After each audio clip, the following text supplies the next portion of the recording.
आज सकाळीच एक मोठी दुःखद घटना घडली आणि संपूर्ण महाराष्ट्रासह संपूर्ण देश हादरून गेला.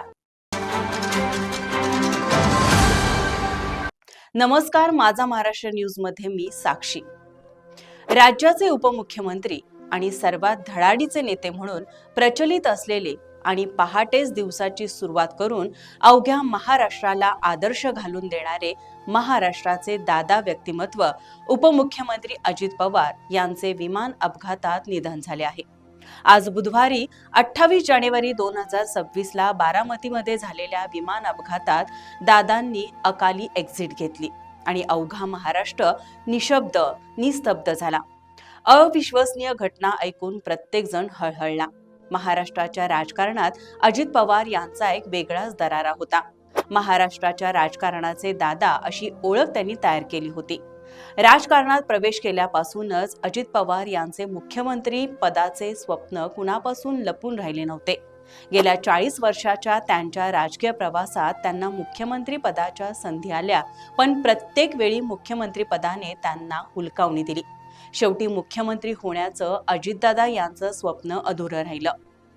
शरद पवारांसारख्या सलग 50 वर्षांहून अधिक काळ सक्रिय राजकारण करणाऱ्या मुरब्बी चाणाक्ष नेत्यांचा पुतण्या एवढ्या पुण्याईवर एखाद्याने आयुष्य आरामात जगलं असतं.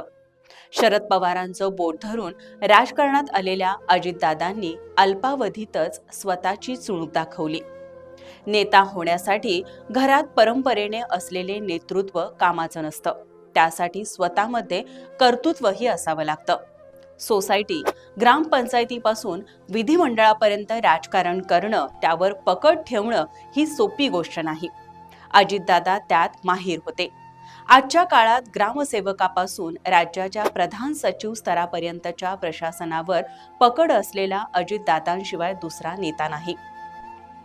संसदीय राजकारणाची सभ्यता, शिस्त असलेला राजकारणी व प्रचार सभेतून कोट्या करून मिश्किल वक्तव्य करणारा नेता, गावखेड्यातील सामान्य कार्यकर्ता ते कॉर्पोरेट क्षेत्रातील सीईओ, उद्योगपती अशा दोन टोकाच्या जगात वावरणारा नेता, चुकत असलेल्या आपल्याच कार्यकर्त्यांना शाब्दिक बाणांनी झोडपणारा नेता ते कर्तव्यात कसूर करणाऱ्या अधिकाऱ्यांना झापणारा मंत्री, अशी अजितदादांची विविध रूपं महाराष्ट्रानं पाहिली आहेत.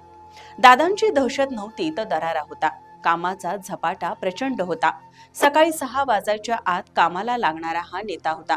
शरद पवारांचं बोट धरून राजकारणात आलेल्या अजितदादांनी पुढे वेगळी राजकीय भूमिका घेतली. मात्र सतत कार्यरत राहण्याची वृत्ती, विकासाभिमुख राजकारण यामुळे विरोधक सुद्धा आपलं काम घेऊन दादांकडे जात आणि दादा राजकीय भूमिका बाजूला ठेवून ते काम मार्गी लावत. सोशल मीडियावर राजकारण्यांच्या अनेक रील्स, व्हिडिओ व्हायरल होत असतात. अजितदादा यांच्या रील्स आणि व्हिडिओला सर्वाधिक व्ह्यू आहेत.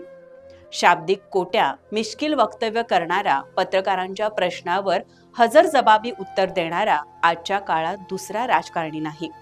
एक रांगडागडी, एक सुसंस्कृत राजकारणी, प्रशासनावर पकड असलेला नेता आता आपल्यात नाही. त्यांच्या वैचारिक, राजकीय भूमिका काहीही असोत, राजकारणापासून अलिप्त असणाऱ्या माझ्यासारख्या सामान्य माणसाचंही आपलं कोणीतरी गेलं आहे अशी भावना आहे. महाराष्ट्रातील अजित पवार नावाचे पर्व आज संपले. धडाडीचा लोकनेता, जनमानसात कायम रमणारा, महाराष्ट्रातील राजकारणाला दादा अजित पवार यांच्या मृत्यूनंतर अख्खा महाराष्ट्र शोकाकुल झाला आहे. माझा महाराष्ट्र न्यूज कडून दादांना भावपूर्ण श्रद्धांजली.